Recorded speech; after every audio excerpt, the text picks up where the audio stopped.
যদি এত হয় তবে নিচের কোনটি সবচেয়ে বড় হবে? ক এক্স, খ 2x, গ এক্স স্কয়ার, গ এক্স প্লাস 1।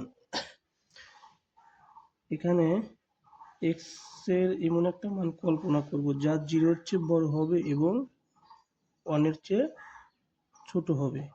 তাহলে এক্স এর মান কত হইলে 0 এর চেয়ে বড় হবে এবং 1 এর চেয়ে ছোট হবে?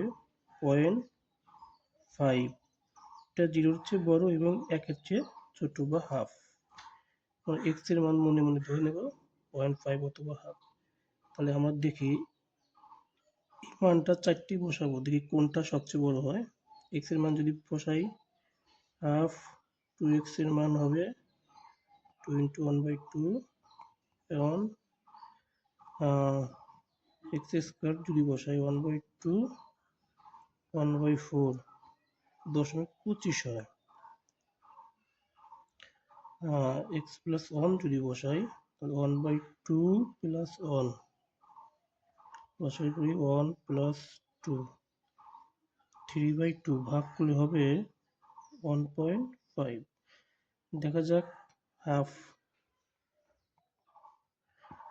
এক্স এর মান 0.5, 2x এর মান 1, এক্স স্কয়ার মান 0.25, এক্স প্লাস 1 এর মান 1.5। তাহলে সবচেয়ে বড় মান হচ্ছে আমাদের এইটা, সুতরাং এর উত্তর হবে গ।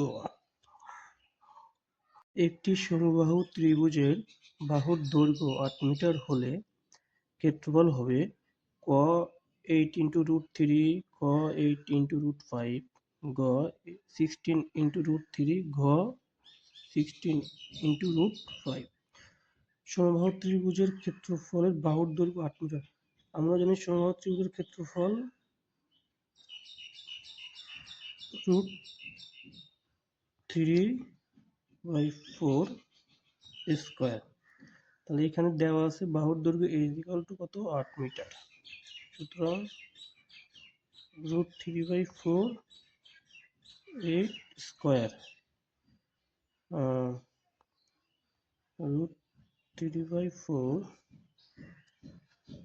8 × 8, 4 দুগুণা 8, 8 দুগুণা 16 × √3। সুতরাং এই প্রশ্ন হচ্ছে গ 16 × √3।